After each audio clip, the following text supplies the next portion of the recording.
नमस्कार, अभिनंदन, आभार, स्वागत, सत्कार मेरे प्यारे दर्शकों, आपका एक और बार मैं स्वागत करता हूं मेरे नए ब्लॉग में। मैं श्याम सिंह आया हूं भगवान काशी विश्वनाथ की नगरी काशी बनारस, और आज शायद हमारा यहाँ तीसरा और अंतिम दिन होगा रुकने का। तो देखिए आज क्या होता है और क्या नहीं होता है। तो चलिए अपने प्रारब्ध का प्रारंभ करते हैं।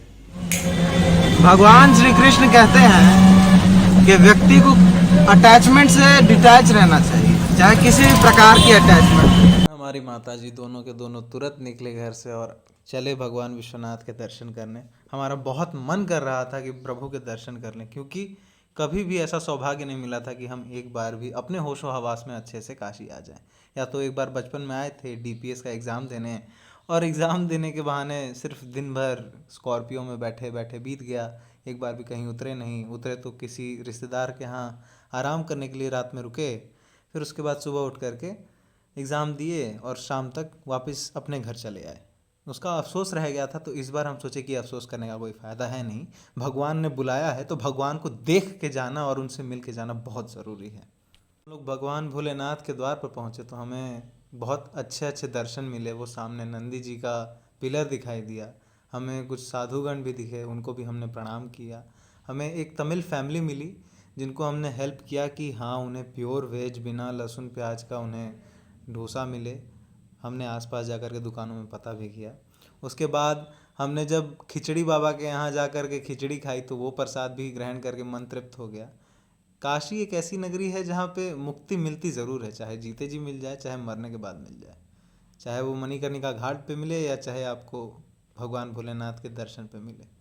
और जब हम लोग गए किनारे तो मन मेरा बहुत कर रहा था कि नहा लूँ, पर मम्मी जी बोली कि बेटा अभी बहाव बहुत तेज़ है, बहुत ज़्यादा पानी आया हुआ है, बरसात का मौसम है, तो किसी और दिन जब फिर भगवान खुद बुलाएंगे खुद वो व्यवस्था करा देंगे कि तुम आओ और नहा लो।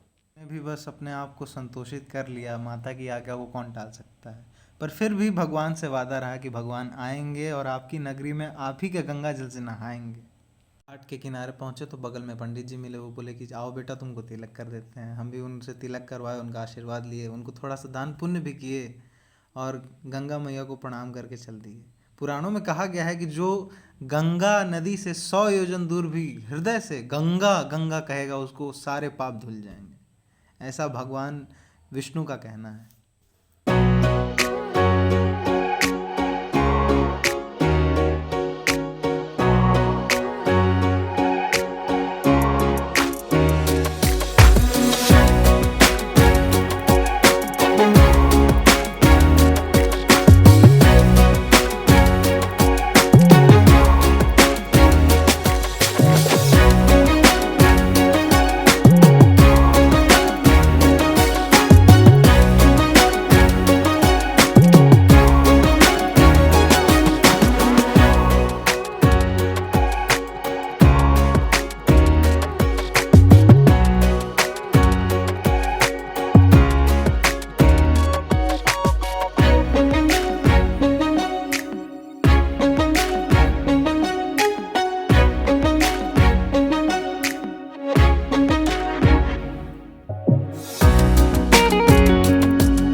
घाट पे आने के बाद तो जाने का मन तो किया नहीं मेरा, पर वहाँ पर जितने भी साधु सन्यासी पंडित जी मिल रहे थे उन सबको देख करके भी मेरा मन और हर्षित हो रहा था।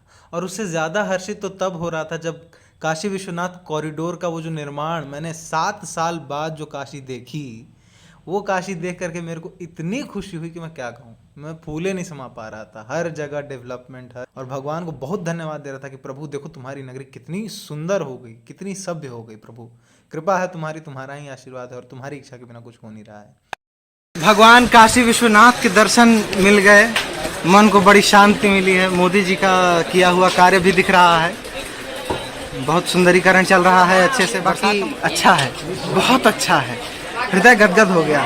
एक मंदिर ऐसा मिला जहाँ शिवलिंग थे, पंडित जी नहीं थे और हम थे। वहाँ पे भी हम भगवान शिव को साक्षात दर्शन किए, आनंदित हृदय हो गया है। भगवान से कामना करेंगे कि लक्ष्य जो मेरा निर्धारित है, जिस लक्ष्य की पूर्ति के लिए मेरा जीवन सिद्ध होना बाकी है, वो लक्ष्य पूर्ण करने में हम आगे बढ़ते रहें। जय भोलेनाथ, हर हर महादेव। भगवान भोलेनाथ के दर्शन हो गए। सुबह सुबह दर्शन करके बड़ा आनंद आया। न खाए थे न पिए थे, बस भगवान के लिए तरसे थे। भगवान के दर्शन की भूख लगी थी हमको। अब 12 बजने जा रहा है, कुछ समय में बनारस से भी प्रस्थान करेंगे। और टीका लगा करके बड़ा बढ़िया लग रहा है। और ये भी लिए हैं छोटा सा रुद्राक्ष का माला।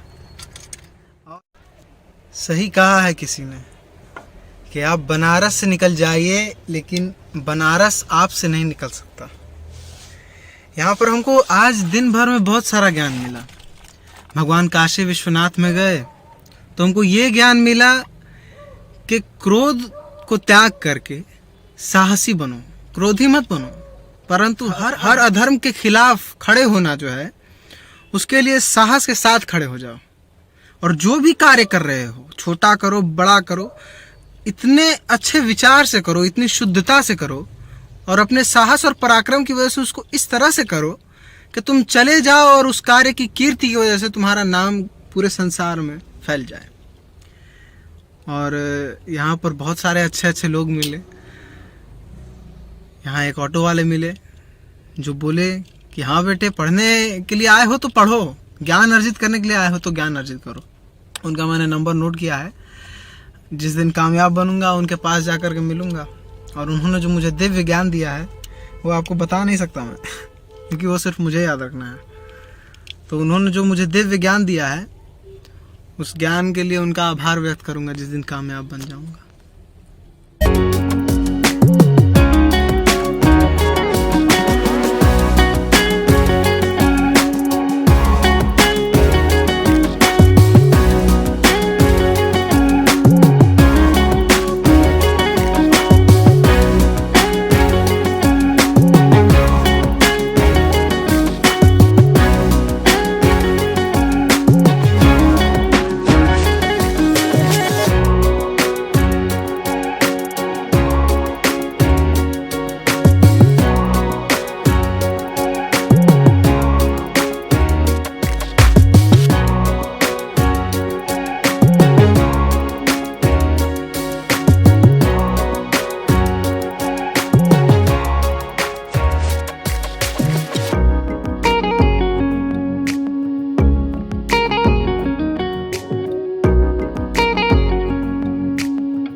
के 7 बजे हम लोग घर पहुंच चुके हैं।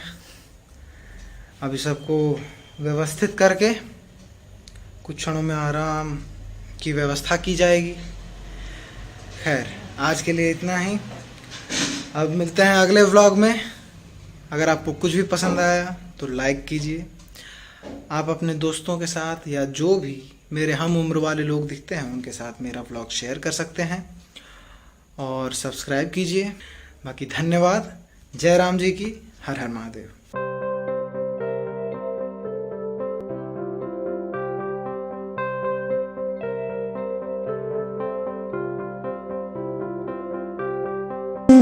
ए चुप चुप चुप, कोई बोलेगा नहीं। बड़ा है। अरे यार चुप रहो ना 2 मिनट। घड़ी से देख के 2 मिनट चुप रहो। भगवान भोलेनाथ के दर्शन हो गए। हाँ कर लो तुम लोग। ए यार।